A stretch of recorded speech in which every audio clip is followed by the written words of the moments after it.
तो dear student, welcome to Kotputli education. आज हम बात करेंगे एलएलबी एग्ज़ाम के लिए आपको नोट्स किस तरीके से बनाने हैं। मतलब आप किस तरीके से अपने शॉर्ट नोट्स बना सकते हो, या फिर आप जो कोई भी क्वेश्चन है उसके किस तरीके से आपको पढ़ना होता है और किस तरीके से एग्ज़ाम में लिखना होता है, तो वो नोट्स के ज़रिए ही आप लिख सकते हो।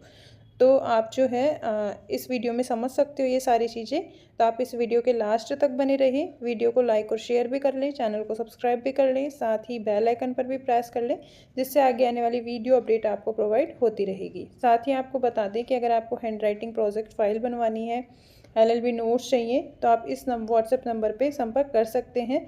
वहाँ आपको सारी डिटेल्स दे दी जाएगी। साथ ही आप हमसे व्हाट्सएप, टेलीग्राम, इंस्टाग्राम, फेसबुक पे भी जुड़ सकते हैं। और साथ ही आप यूट्यूब चैनल भी सब्सक्राइब कर लो, क्योंकि यहाँ पे एलएलबी एग्ज़ाम, लीगल अपडेट और जो भी जुडिशरी, जेएलओ, एपीओ से रिलेटेड अपडेट्स होती हैं उनको हम प्रोवाइड करवाते हैं। तो देखो, यहाँ हम सबसे पहले समझेंगे कि किस तरीके से क्वेश्चन का जो नोट्स है वो बनता है। ठीक है, सभी में आपको यही इंस्ट्रक्शंस फॉलो करने हैं। तो मैं आपको एक एक चीज़ समझाऊंगी, तो उसमें आपको क्या होगा बेनिफिट, कि आप जो है इजीली अपने नोट्स भी रेडी कर सकते हैं। साथ ही इस तरीके से आप एग्ज़ाम में भी क्वेश्चन का आंसर दे सकते हैं। तो देखो, सबसे पहले कोई भी क्वेश्चन होता है उसका हमें इंट्रोडक्शन देना होता है। फॉर एग्ज़ाम्पल, अगर हमसे कॉन्स्टिट्यूशन का पूछा गया कुछ भी, तो हमें कॉन्स्टिट्यूशन का इंट्रोडक्शन देना होगा कि कॉन्स्टिट्यूशन के बारे में, हमें कॉन्स्टिट्यूशन असेंबली के बारे में, कि कॉन्स्टिट्यूशन बना कब था। ठीक है, और उसके बाद उसका मतलब जैसे कितना टाइम लगा उसको बनने में। ठीक है, और उसके बाद उसमें कितने टोटल पार्ट हैं, आर्टिकल हैं, अमेंडमेंट हुए, ये सारा एक जनरल इंट्रोडक्शन देना होता है। इसी तरीके से अगर हम कॉन्ट्रैक्ट की बात करें, तो वही कॉन्ट्रैक्ट का सेम फॉलो रहेगा कि ये कब तो बना, ठीक है, कब से जो है अप्लाई हुआ, और थर्ड लॉ कमीशन के जरिए ये अप्लाई हुआ था। इस तरीके से आप पूरा लिख सकते हो, और कितने चैप्टर हैं, कितने भागों में ये बटा हुआ है। ठीक है, तो इस तरीके से ये कॉन्ट्रैक्ट का हो गया। सभी जैसे मान लो कोई भी जो सब्जेक्ट्स हैं आपके, उनके इसी तरीके से आपको इंट्रोडक्शन देने फर्स्ट क्वेश्चन के अंदर। जो आपका लॉन्ग क्वेश्चन रहेगा उसके अंदर आपको इसी तरीके से एक इंट्रोडक्शन देना है।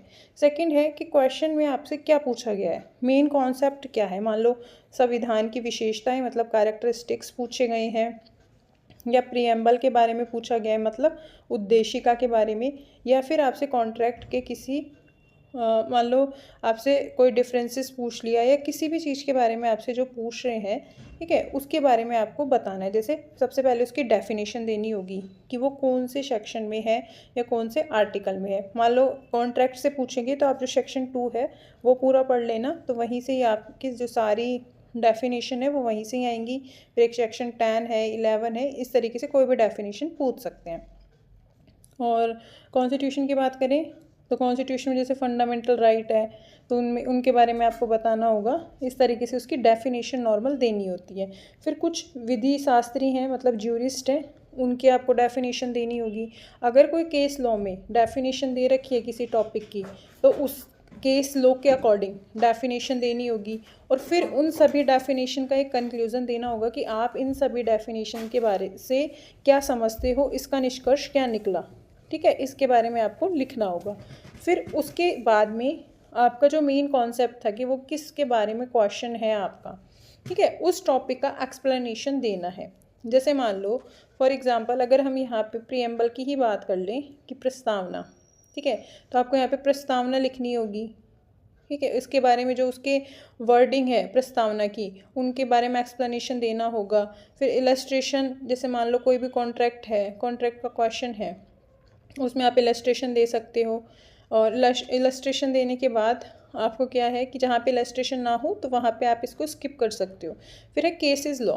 अब जैसे हम प्रीएम्बल का फॉर एग्जांपल लेके चल रहे हैं, तो यहाँ पे आपको एटलीस्ट 5 केसेस देनी है। जैसे इसके मोस्ट केस कौन से हैं, तो जैसे इनरी बेरुबारी हो गया, केशवानंद भारती हो गया, ठीक है, गोलकनाथ हो गया, और भी जैसे बहुत सारे केसेस हैं तो उनके बारे में लिख दो। फिर अमेंडमेंट कितनी बार हुआ, इसमें एक बार हुआ है, उस अमेंडमेंट के बारे में लिख दो। अगर कोई सब्जेक्ट में अमेंडमेंट के बारे में नहीं बता रखा, किसी टॉपिक में नहीं बता रखा, तो इसको स्किप कर सकते हो। उसके बाद यहाँ पे आप उसको कंक्लूज़न देना है। ठीक है, तो इस तरीके से आपको एग्ज़ाम में भी फॉलो करना है, और सेम ही आप एक शॉर्ट नोट्स रेडी भी कर सकते हो कि इसमें केसेस इतने हैं, इसमें इतने। तो इसलिए अगर अभी से तैयारी करोगे तो एग्ज़ाम तक आपकी पूरी प्रिपरेशन हो चुकी होगी। अब हम देखेंगे यहाँ पे एक क्वेश्चन को समझेंगे। देखो यहाँ है एक क्वेश्चन है जो कि हमारे नोट्स में हमने बना रखा है, किस तरीके से बना रखा है तो आप उससे समझ सकते हो, बाकी आप इनको परचेज भी कर सकते हो। ठीक है, तो देखो ये क्वेश्चन है, भारत के संविधान की उद्देशिका का क्या महत्व है, क्या उसमें संशोधन हो सकता है, यह भी बताइए कि क्या इस उद्देशिका को संविधान के विभिन्न उपबंधों के निर्वचन के लिए उपयोग में लाया जा सकता है। फिर दूसरा क्वेश्चन बनता है इसका, संविधान की उद्देशिका लिखिए, 42वें संविधान संशोधन द्वारा इसमें क्या संशोधन किया गया है। तो इसका मतलब यहाँ हमें समझ में आ गया कि हमें उद्देशिका के बारे में इनको पूरा बताना है। तो देखो सबसे पहले आप उसका इंट्रोडक्शन लिखोगे, तो इंट्रोडक्शन हम कितने तरीके से लिख सकते हैं, तो देखो सबसे पहले यहाँ पे विस्तार या फिर परिचय, और जैसे प्रस्तावना भी लिख सकते हो, पर प्रस्तावना का क्वेश्चन है तो यहाँ पे प्रस्तावना सूटेबल नहीं होगा, तो इसलिए विस्तार या परिचय आप लिख सकते हो। देखो यहाँ है, प्राय प्रत्येक अधिनियम के प्रारंभ में एक उद्देशिका का वर्णन रहता है तथा उनमें उन उद्देश्यों का उल्लेख होता है जिनके लिए अधिनियम पारित होता है। देखो कोई भी बुक होती है, उसके आगे उसकी जैसे भूमिका या प्रस्तावना या उद्देशिका कि वो किस उद्देश्य से ये बुक बनाई गई है, ठीक है, उसके बारे में लिखा होता है।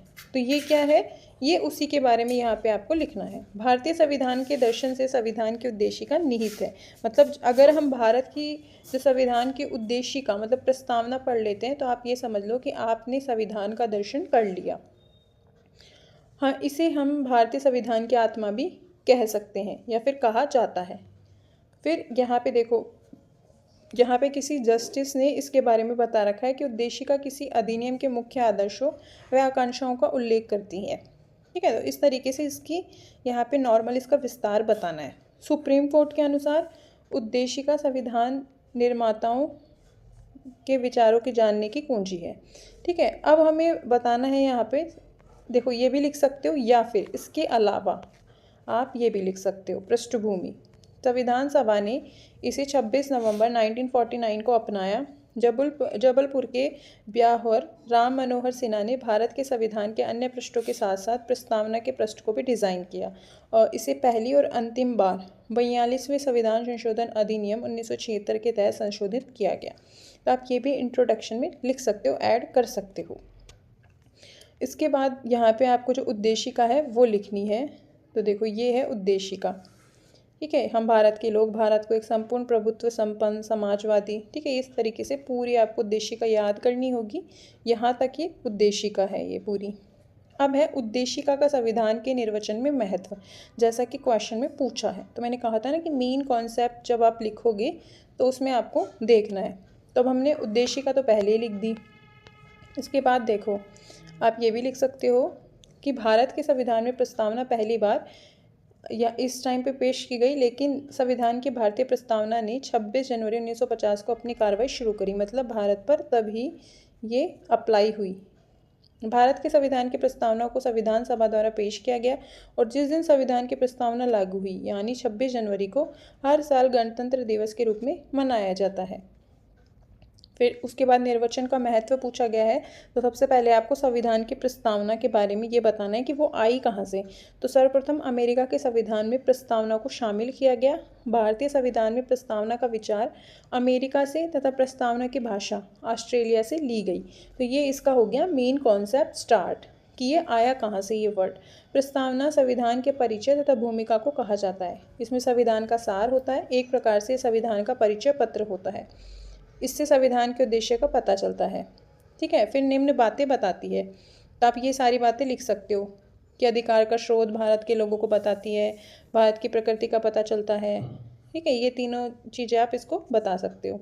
उसके बाद देखो यहाँ पे आपको लिखनी है केस निर्वचन के महत्व में। इंद्री बेरुबारी का मामला, इसमें जो सुप्रीम कोर्ट ने है उद्देशिका को जो है संविधान का अंग नहीं माना, मतलब प्रस्तावना के ही नाम है उद्देशिका। ठीक है, और प्रियम्बल इंग्लिश में बोलते हैं हम इसको।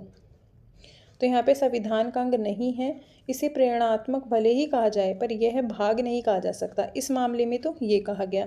जबकि केशवानंद भारती का मामला आया था एक 1973 के अंदर, सुप्रीम कोर्ट ने बेरुबारी के मामले को पलट कर रख दिया और कहा संविधान उद्देशिका जो संविधान है वो उद्देशिका है संविधान की, वो संविधान का भाग अब माना जाएगा। ठीक है, तो ये दोनों केसेस बहुत इंपॉर्टेंट हैं। उसके बाद गोलकनाथ बनाम पंजाब राज्य, उद्देशिका संविधान निर्माताओं के विचारों की जानने की कुंजी है। अब देखो इसके हमें प्रॉफिट्स बेनिफिट्स ये बताने पड़ेंगे। तो उद्देशिका के लाभ, देखो ये संविधान का स्रोत है। संविधान का उद्देश्य है महान अधिकार और स्वतंत्रताओं की घोषणा। संविधान की भाषा स्पष्ट हो जाती है जब हम उद्देशिका को पढ़ते हैं। फिर है उसके बाद उसके संशोधन के बारे में बताना है। तो देखो यहाँ सिर्फ एक ही बार संशोधन हुआ था उद्देशिका में आज तक। 42वां संविधान संशोधन हुआ था 1976 में, जिसमें 3 शब्द जोड़े गए थे, समाजवादी, पंथ निरपेक्ष और अखंडता शब्द जोड़े गए। अब जितने भी वर्ड्स थे ना, जैसे हम भारत के लोग, तो उसके बारे में आपको पूरा एक्सप्लेनेशन देना है। प्रभुत्व संपन्न का मतलब क्या होता है, ठीक है। फिर है पंथ निरपेक्ष, जैसे कि यहाँ 42वें संशोधन में जोड़ा गया था, अभी हमने ऊपर पढ़ा, तो उसके बारे में बताना है कि यहाँ पे धर्म को राज्य धर्म के रूप में माना जाता है, क्योंकि यहाँ इंडिया में सभी धर्मों को बराबर की हिस्सेदारी दी गई है। ऐसा नहीं है कि किसी एक धर्म की, मतलब ना तो ये हिंदू राष्ट्र है, ना ये मुस्लिम राष्ट्र है, ना ही ईसाई राष्ट्र है। ये क्या है, सिर्फ जैसे यहाँ पे क्या है, सभी धर्मों को समान दर्जा दिया जाता है, इसलिए इसको पंथ निरपेक्ष बोला जाता है। फिर समाजवाद का अर्थ बताना है आपको। और फिर इसका केस है DS नकारा वर्सेस भारत संघ। समाजवाद का मूल तत्व कमजोर वर्ग कर्मकारों के जीवन के स्तर को ऊंचा उठाता है। फिर अखंडता का अर्थ बताता है। फिर इसमें उद्देशिका के जो उद्देश्य हैं वो बताने हैं, जैसे न्याय, स्वतंत्रता, समानता और बंधुत्व, ठीक है, ये बताना है। उसके बाद यहाँ पे देखो संशोधन के लिए आपको ये बताना है। केशवानंद भारती के मामले में उद्देशिका संविधान का आधारभूत ढांचा है, इसमें संशोधन तो कर सकता है परंतु वास्तविक रूप को उसको नहीं बदल सकता, इसमें ये कहा गया। फिर एक केस है SR बॉम्बई का, तो इसके बारे में ये लिखना है। और लास्ट में आपको इसका कंक्लूजन लिखना है, ठीक है। तो ये सारे केसेस हैं, ये आप देख सकते हो। और भी केसेस मैंने आपको बताए हैं, देखो इसमें आप देख सकते हो। संघ सरकार LIC ऑफ इंडिया 1975 का केस है, ठीक है। सर्वोच्च न्यायालय ने दोहराया कि प्रस्तावना संविधान का अभिन्न अंग है, लेकिन ये न्यायालय के समक्ष कानूनी रूप से लागू करने योग्य नहीं है। SR बॉम्बई में जो कि धर्मनिरपेक्षता की अवधारणा पर जोर देते हुए कहा कि राज्य का कोई धर्म नहीं होता। तो ये जहाँ पे पंथ निरपेक्ष वर्ड का हमने एक्सप्लेनेशन किया था, तो ये वहाँ पे आप ये केस है जो कि ऐड कर सकते हो, ठीक है। तो इस तरीके से आपको पूरा लिखना होता है क्वेश्चन को। तब आप समझ गए होंगे कि इस तरीके से आप अपने शॉर्ट नोट्स भी तैयार कर सकते हो, पॉइंट लिख लिख के कि इसके बाद ये लिखना है, इसके बाद ये लिखना है, क्योंकि एक्सप्लेनेशन तो हम दे देते हैं, पॉइंट भूल जाते हैं। तो ऐसे पॉइंट करके भी आप शॉर्ट नोट्स बना सकते हो। तो आगे भी ऐसे ही लीगल अपडेट्स के लिए आप हमारे चैनल के साथ बने रहिए।